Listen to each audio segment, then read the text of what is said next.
를 종려주일 이렇게 부릅니다. 예수님께서 예루살렘에 입성하신 날을 기념하는 거죠. 예수님께서 입성하실 때 많은 무리들이 모여서 예수님의 입성을 열렬히 환영했습니다. 그때에 개선 장군이 전쟁에서 이기고 돌아오면 하는 것처럼 손에 종려가지들을 흔들고 맞이해서 그것을 따서 종려주일 이렇게 이름을 붙입니다. 그런데 사실 지금 예수님이 예루살렘에 입성하는 요 과정, 요 때의 상황은 사실 이렇게 열렬히 환영해야 할 상황은 아니지요. 예수님의 공생의 마지막 한 주간이고 십자가에 달리시기 위해 들어가시는 것인데 그 많은 무리들이 예수님을 열렬히 환영하면서 자기들은 이게 거의 축제 분위기가 되어 있는데 예수님 마음은 좀 어땠을까? 그들의 모습을 보시며 예수님은 어떤 심정이셨을까 하는 생각을 좀 해보게 됩니다. 그럼에도 불구하고 예수님께서 인류의 죄를 사하시고 사망 권세 완전히 깨뜨리셔서 구원 사역을 완성하시기 위해 들어가시는 것이니까 위대한 하나님의 구원 역사를 높이는 것, 그렇게 이해를 하면 되겠다 싶습니다. 자, 예수님의 공생의 3년의 마지막 주간입니다. 공생의 3년 동안 예수님의 귀한 역사에 쓰임받았던 인물들이 꽤 많이 등장을 합니다. 예수님의 12제자가 대표적인 인물이고 이름도 알려져 있죠. 그 외에 이름은 정확히 알려져 있지 않지만 70명의 제자들 그룹도 있었고 예수님 승천하신 이후에 남아있던 인원을 보니까 120명 정도였고요. 예수님이 혼자 계시지 않았죠? 그렇게 제자들의 공동체, 작은 규모의 공동체도 있었으니까 의식주 문제를 또 해결해야 했잖아요. 그런데 많은 곳을 다니긴 하셨지만 그곳에 집을 장만하고 계시지는 않았음에도 불구하고 많은 곳을 다니면서 필요가 있었잖아요. 의식주가. 그것을 돕는 여인들도 있었다고 성경이 기록하고 있습니다. 그렇게 3년의 공생애를 진행하셨고 이제 십자가에 달리시기 위해 예루살렘에 입성하시는 거죠. 그런데 이 예루살렘에 입성하시는 이 장면에서 귀하게 쓰임받은 사람들이 등장을 합니다. 예수님이 메시아이심을 증거하고 그 구원 역사를 위해 십자가에 달리시는 것, 속죄 사역을 감당하시는 것, 그것을 의미를 밝히고 그것을 준비하는 데에 쓰임받았던 사람들이 등장을 합니다. 오늘은 이 종려주일에 이 예수님이 예루살렘에 입성하시는 그 과정에서 쓰임받았던 사람들의 삶의 모습을 우리가 함께 살펴보면서 오늘 우리에게 주시는 하나님의 음성을 함께 듣고자 합니다.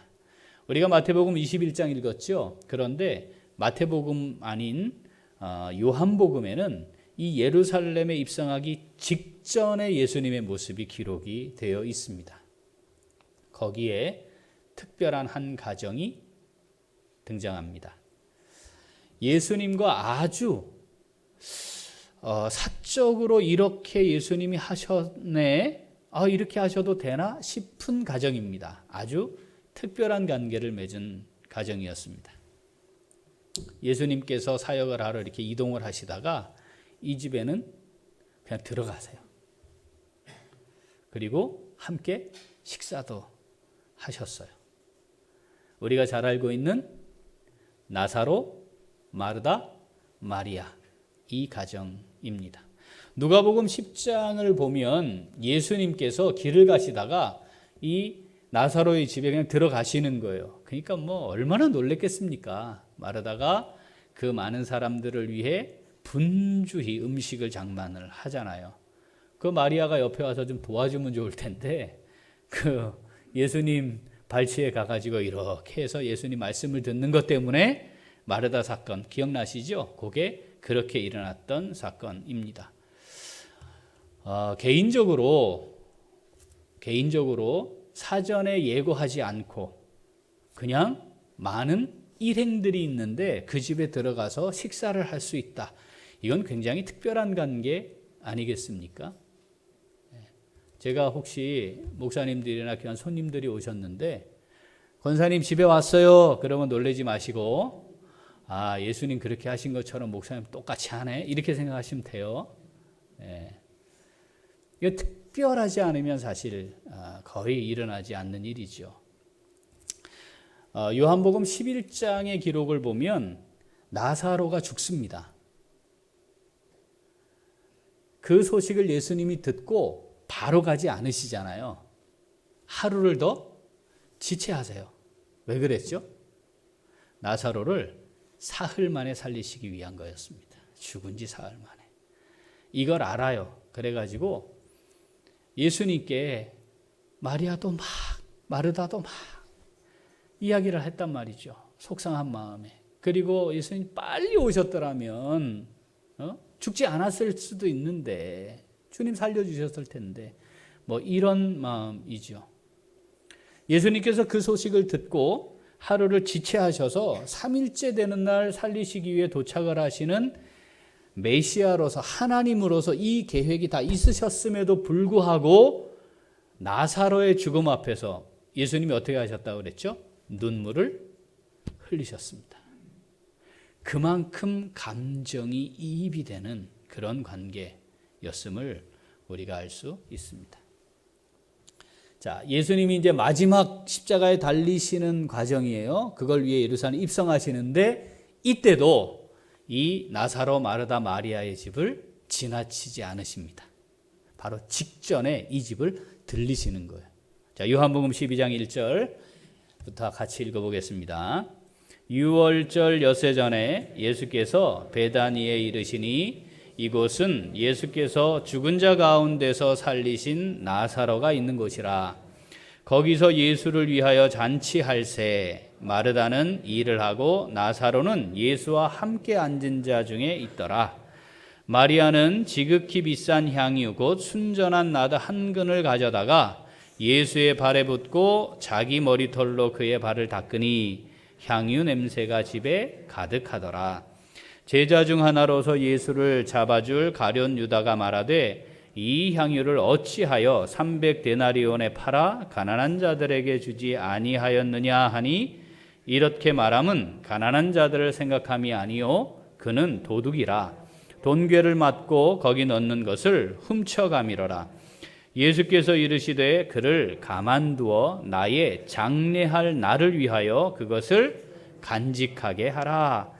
가난한 자들은 항상 너희와 함께 있거니와 나는 항상 있지 아니하리라 하시니라. 아멘.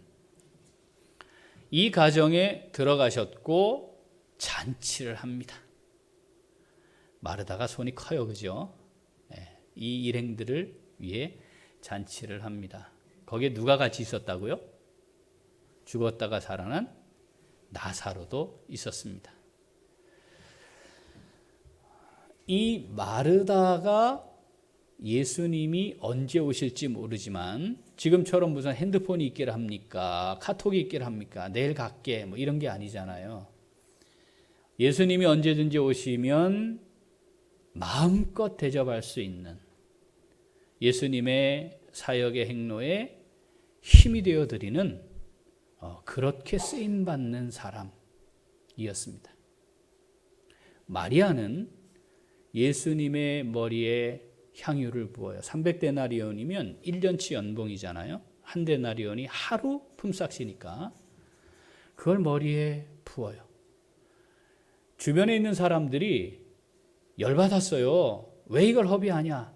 그런데 그것은 단순히 예수님을 영접하는 또는 존귀히 여기는 행위를 넘어서 무슨 의미였다고요? 예수님의 죽으심을 기념하는 일이 되었습니다. 다른 사람은 잘 알지 못하지만 정확히 이해할 수 없지만 지금 나사로는 예수님의 부활, 다시 살아날 것을 보여주고 마르다는 언제든지 예수님의 사역에 힘이 되어 주었고 마리아는 심지어 예수님의 죽으심을 기념하는 예비하는 일로 쓰임을 받습니다. 이 가정이 대단한 가정이었습니까? 보통 사람들이 보면 야 그래 저 정도 돼야 쓰임받지. 여러분, 이 기준은 말입니다. 세상이 만든 겁니다. 사람이 만든 겁니다. 돈도 좀 있어야 되고 지위도 있어야 되고 힘도 좀 있고, 야, 그래서 저렇게 형통하고 하나님이 세우셔서 그러니까 하나님이 쓰시지. No, 그렇지 않습니다. 우리가 가지고 있는 것의 많고 적음의 차이는 하나님께는 아무것도 아니잖아요. 중요한 건 뭐예요? 얼마나 하나님을 향한 진정성을 가진 마음으로 하나님께 헌신하고자 하느냐죠. 하나님은 볼품없는 이 가정을 이렇게 멋지게 인류의 죄를 속죄하는 이 사역, 마지막 그 주간 예루살렘에 입성하시는 때에 사용하셨습니다. 볼품없는 가정이지만, 드러낼 것 없고 별거 아니지만 귀하게 쓰임받는 가정이었습니다. 이것이 첫 번째, 예수님의 입성, 십자가에 달리시기 위한 마지막 위대한 구원 역사에 쓰임받은 사람들입니다.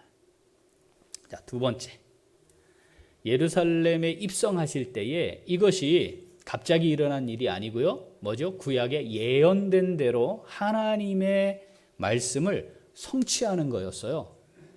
그 위대한 하나님의 구원 역사에 자신의 것을 헌신하여 드림으로 쓰임받은 사람이 등장합니다. 왠지 오늘 본문입니다. 자, 마태복음 21장 2절 3절 같이 읽어봅니다. 이르시되 너희는 맞은편 마을로 가라. 그리하면 곧 매인 나귀와 나귀 새끼가 함께 있는 것을 보리니 풀어 내게로 끌고 오라. 만일 누가 무슨 말을 하거든 주가 쓰시겠다 하라. 그리하면 즉시 보내리라 하시니. 아멘. 나귀와 나귀 새끼가 함께 묶여 있습니다. 그 풀어오라는 거죠. 그 풀어오라 그럴 때 누가 물을까요? 누가? 주인이거나 혹시 청지기가 있다면 관리하는 사람이나 이런 사람이 묻겠죠. 결국 결정은 주인이 하는 겁니다. 그런데 누군지 등장하지 않아요. 나타나 있지 않아요. 더 이상 이 사람에 대한 기록도 성경에는 없어요. 그림자처럼 있는 존재입니다. 그런데 주가 쓰시겠다. 주가 쓰시겠다 하면 토달지 않고 묻지 않고 고민하지 않고 그냥 주께 드린 사람인 거죠. 풀어왔고 주님은 그 나귀 새끼에 타셨습니다. 왜 하필이면 나귀 새끼인가요? 예언되어 있던 말씀이기 때문에 그러합니다. 겸손의 왕으로 오시는 주님, 이것이 메시아가 오실 예언이었기 때문이죠. 그 예언된 하나님의 말씀을 성취하는 데 쓰임받은 사람입니다. 뭐에 의해 이렇게 하게 됐다고요? 주가 쓰시겠다. 내가 너의 생명을 좀 사용하고 싶다. 너의 힘을 좀 쓰고 싶다. 네가 가진 능력을 좀 내가 쓰면 안 되겠니? 네가 가지고 있는 내가 맡겨놓은 거 잠깐 이제 내가 그거 좀 쓰고 싶은데, 이렇게 말씀하시면 우리는 어떻게 반응할까요? 주님 왜 그러세요? 뭐 때문에요? 아, 진짜 이거밖에 없어요? 꼭 이거 제가 해야 돼요? 우리 이런 생각이 드는 경험들 합니다. 때로는 그렇게 말도 하지 않나요? 이 위대한 구원 역사에 쓰임받은 사람은 그냥 주가 쓰시겠다는 말로 더 이상 대화가 필요 없는, 논란의 여지도 없는 하나님의 역사가 이루어지게 하는 데 쓰임받았습니다. 우리에게 어쩌면 그렇게 말씀하실지도 모릅니다. 자, 이 사람은 하나님께서 하실 일, 정해진 일에 쓰임받았다고 본문이 말해요. 이게 무슨 얘기냐 하면 하나님이 하실 건 정해져 있거든요. 이 일은 하나님이 하세요. 어떤 방법을 동원하시더라도 하세요. 하나님이 하시겠다면 하시는 거 아니겠습니까? 심지어 하나님을 높이지 않으면, 하나님을 찬송해야 될 때 찬송하지 않으면, 하나님을 영화롭게 하지 않으면 하나님 뭐를 통해서도 소리 지르게 하시겠다고요? 돌을 소리 지르게라도 해서 받으셔야 하는 찬송의 영광은 받으시는 분이 하나님이시다 이 말이죠. 그러니까 이미 구약에 예언되어 있었어요. 자, 마태복음 21장 4절 5절 읽어봅니다. 이는 선지자를 통하여 하신 말씀을 이루려 하심이라. 일러스되 시온 딸에게 이르기를 내 왕이 내게 임하나니 그는 겸손하여 나귀 곧 멍에 매는 짐승의 새끼를 탔도다 하라 하였느니라. 아멘. 이미 예수님이 메시아가 오시게 될 때에 나귀 새끼를 타실 것에 대한 예언이었어요. 그러니까 이건 정해진 대로 성취될 일이었다 이 말이죠. 이 하나님의 위대한 구원 계획에 이 나귀 주인이 쓰임 받은 겁니다. 어떻게 하는 사람이라고요? 주가 쓰시겠다 하면 그걸로 주님께 온전히 쓰임 받는 사람으로 준비된 사람. 우리도 주님께서 원하시면 상황이 뭔지 어떤 일인지 그거 상관없이 주님께서 쓰시겠다 하면 그렇습니다. 주님 사용하십시오. 주님 저를 주님 손에 올려드립니다. 이렇게 드려질 수 있는, 그래서 하나님의 역사에 귀하게 쓰임받는 우리 모두가 될 수 있기를 소원합니다. 자, 세 번째, 이 위대한 구원 역사에 쓰임받은 사람들이 등장합니다. 이 사람들은요, 하나님의 구원 역사를 찬송하는 데 쓰임받았어요. 하나님의 구원 역사에 영광을 돌리는 데 쓰임받았습니다. 자, 본문 마태복음 21장 8절 9절 읽어봅니다. 무리의 대다수는 그들의 겉옷을 길에 펴고 다른 이들은 나뭇가지를 베어 길에 펴고 앞에서 가고 뒤에서 따르는 무리가 소리 높여 이르되 호산나 다윗의 자손이여 찬송하리로다. 주의 이름으로 오시는 이여 가장 높은 곳에서 호산나 하더라. 아멘. 초대에 말씀드린 것처럼 이거 어떤 거였다고요? 전쟁에서 이기고 돌아오는 개선 장군에게 영광을 돌렸던, 찬사를 보냈던 그런 모습입니다. 그런데 이들이 말했던 것은 뭐예요? 호산나예요. 호산나. 이게 원문의 의미로는 우리를 구원하소서입니다. 우리를 구원하소서. 그런데 이게 시간이 흐르면서 영광스러운 대상을 향해 하늘의 영광이 임했습니다. 당신은 영광스럽습니다. 라고 하는 말로 그냥 사용이 된 거예요. 어떤 대상을 높일 때, 찬양하는 의미로 찬송하게 될 때 호산나 했단 말이죠. 여러분, 이 무리들이 예수님께 왜 이랬을까요? 왜 이랬죠? 예수님이 메시아이심을, 그리스도이심을 이들이 알았습니까? 알았어요. 그런데 뭐가 문제가 있었잖아요. 예수님이 그리스도이신데 이 사람들이 생각했던 그리스도는,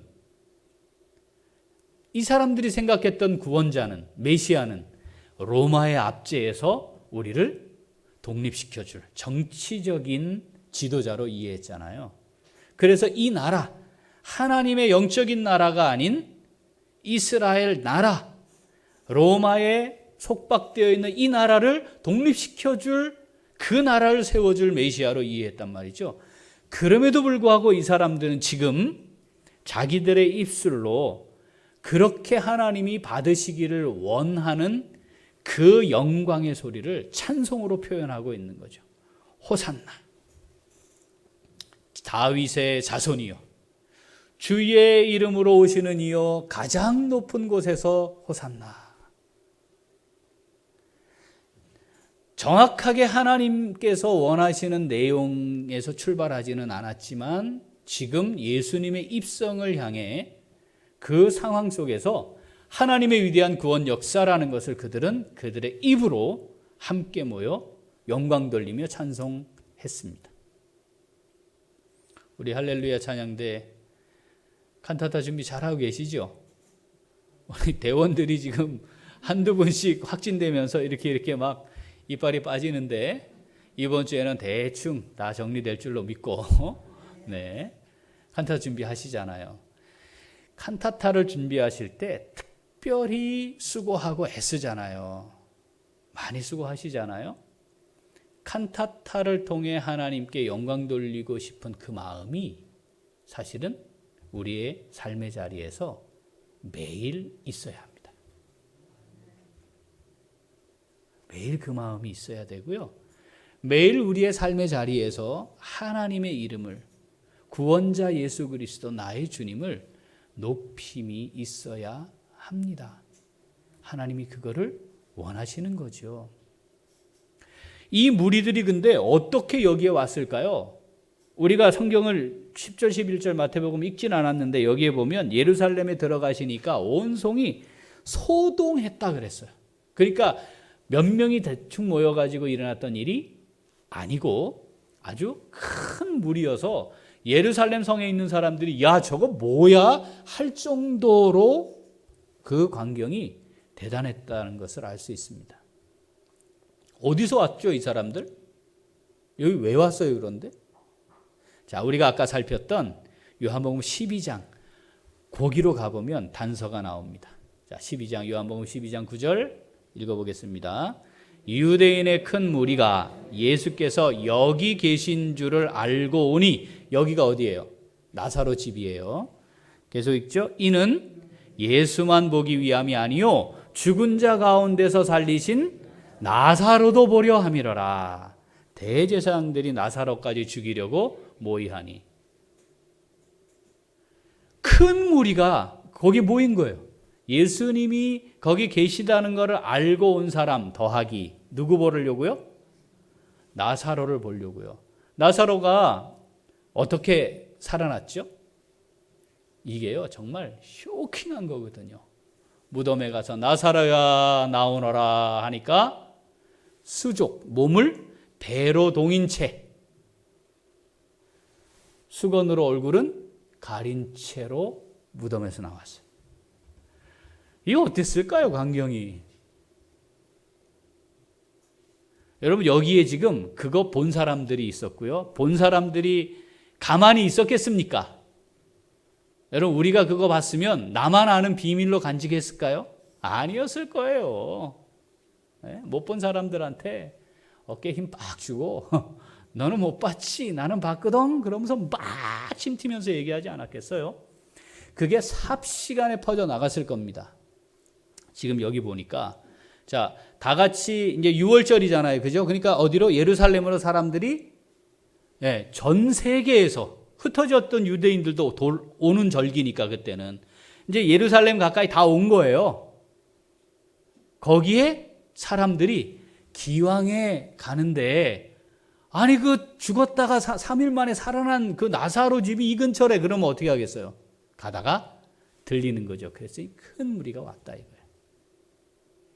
이게 얼마나 위협스러웠는지 대제사장들이 야 저것까지 죽여야지 안 되겠다 할 정도였다 이 말이죠. 그들이 온 겁니다. 그 무리들이 지금 예수님을 높이고 있는데 그들이 정확히 자기들이 무엇을 하는지는 알 수 없지만 하나님은 그들의 입을 통해 하나님의 위대한 구원의 역사를 찬송하게 하셨습니다. 이 말씀을 우리에게 오늘 읽히시면서 하나님 마음은 어땠을까? 하나님 지금 어떤 마음으로 이 말씀을 우리에게 읽히게 하실까? 너의 입의 열매, 너의 입술의 열매는 무엇인가 좀 보면 어떨까? 너의 입으로 하는 노래는 나를 높이는 노래인지 한번 살펴보면 어떨까? 나를 향해 나를 높이며 나의 구원의 역사에 대해 너의 입으로 어떻게 증거하고 있는지 좀 살펴보면 어떨까? 이 하나님의 말씀을 기록하는 데 쓰임받은 세 번째 무리들입니다. 사랑하는 우리 귀한 식구들, 언제 우리 이 땅의 삶이 정리될까요? 우리가 늘 그거 고민하잖아요. 그거 의식하며 사는 게 신앙생활입니다. 그게 오늘일 건데, 오늘이 마지막, 내일은 주님께 속한 거니까 허락하셨는데, 하나님의 구원 역사를 찬송하는 사람들로 살다가 주님 앞에 설 수 있으면 참 좋겠습니다. 자, 이 사건을 통해 자, 아멘 해서 우리가 받았잖아요. 자, 그렇게 이 말씀, 내게 주시는 말씀으로 받아 순종하는 성도는 어떻게 할까요? 우리 같이 한번 읽어보겠습니다. 우리의 삶의 자리에서 성취되는 구원의 역사에 선한 도구로 쓰임받는 삶을 살아갑니다. 한 번 더. 우리의 삶의 자리에서 성취되는 구원의 역사에 선한 도구로 쓰임받는 삶을 살아갑니다. 아멘. 지금도 하나님의 구원의 역사가 여전히 진행되는 줄 믿습니다. 구원하기로 작정한 하나님의 자녀들, 하나님의 사람들을 때가 되면 하나님이 부르시는데 누구를 통해 부르시지요? 우리를 통해 부르기를 원하십니다.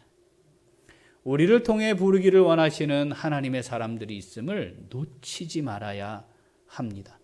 여러분, 또 우리가 내일부터 출근하게 될 텐데 뭐 하러 출근하십니까? 거기 왜 가십니까?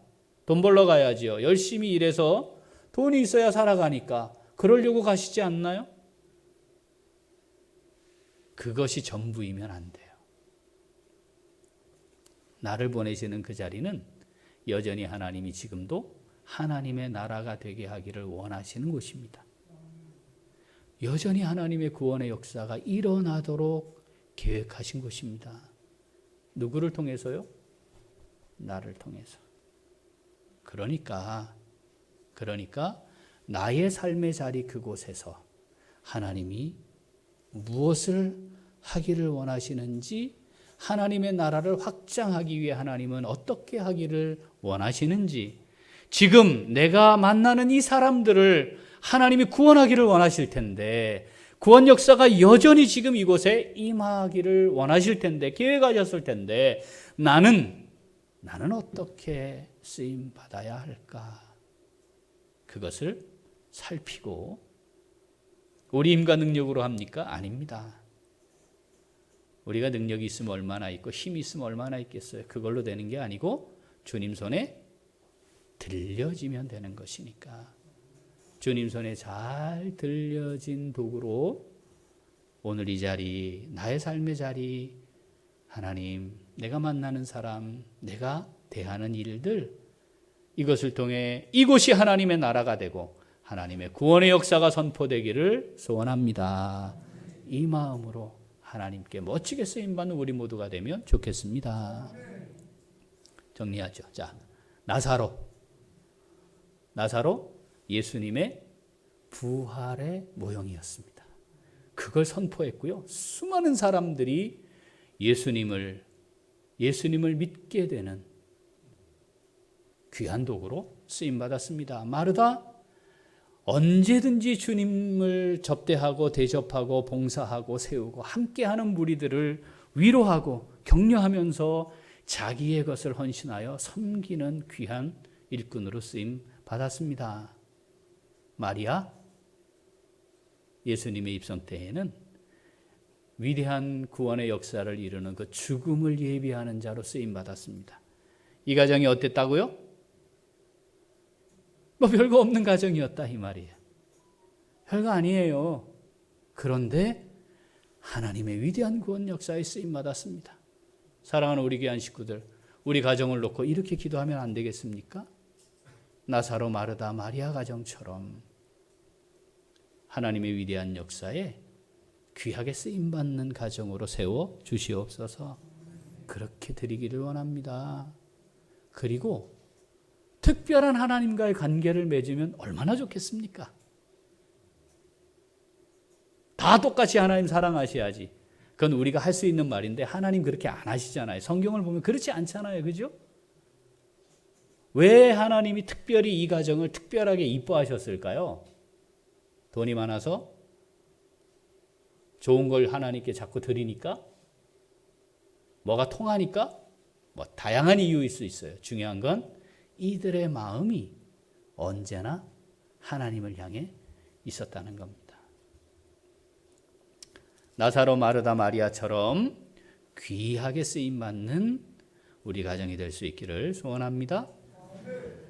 이름도 등장하지 않는, 뭐 대단한 거 가지고 있는 사람인지 확인도 되지 않는, 그러나 중요한 건 하나님의 예언된 말씀이 그대로 성취되는데 나귀와 나귀 새끼를 주가 쓰시겠다, 이 말 한마디로 헌신하여 드렸던 이 사람처럼, 여러분 우리가 이름 안 나고 알려지지도 않고 그림자처럼 여김 받아도 누가 나한테 그거 했다고 막 찬사와 영광을 돌리지 않아도 그냥 나는 늘 이렇게 묻힐 수밖에 없나 이런 마음이 들더라도 주가 쓰시겠다 하면 거기에 멋지게 쓰임받는 주님 사용하옵소서, 이렇게 고백하며 귀하게 쓰임받는 우리 모두가 될 수 있기를 소원합니다.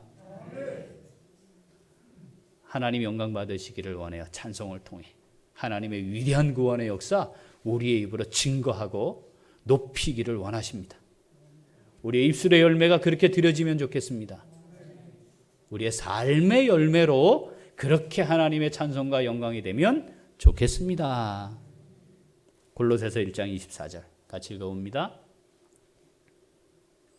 골로새서 1장 24절, 나는 이제 너희를 위하여 받는 괴로움을 기뻐하고 그리스도의 남은 고난을 그의 몸된 교회를 위하여 내 육체에 채우노라. 아멘. 주님께서 십자가에 달리시는 그 위대한 속죄 사역, 그 고난 다 받으셨어요. 그런데 여전히 그 고난이 남아 있습니다. 뭡니까? 여전히 죽어가는 죄인들, 여전히 심판과 멸망을 향해 가고 있는 그 영혼들을 살려내시는 그 사역은 여전히 진행되고 있고, 주님이 지셨던 십자가처럼 우리에게도 십자가를 지기를 원하시니, 주님이 세우기를 원하시는 주님의 교회를 위해 우리의 육체에 채우면 좋겠습니다. 내가 감당해야 할 것은 뭔지, 내게 채워야 할 것은 뭔지, 내게 지으신 것은 어떤 것인지 우리가 살펴서 그 주님의 십자가를 지고 가는 내 육체에 그 주님의 남은 고난을 채우다가 내 몸에 흔적이 있고 내 삶에 예수의 흔적이 많아지는, 내 인생을 돌아보니 시간 순간순간마다 일마다 내가 주님 십자가 지고 가느라고 있었던 예수의 흔적이 이렇게 남았구나. 여러분 그 흔적 많이 남겨서 주님 앞에 섰을 때 주님 보시고 애썼다, 참 수고했다, 잘했다, 착하고 충성된 종아, 주님 앞에 그렇게 칭찬 들을 수 있는 하나님 기쁘시게 하는 우리 모두가 될 수 있기를 소원합니다. 기도하겠습니다. 하나님 아버지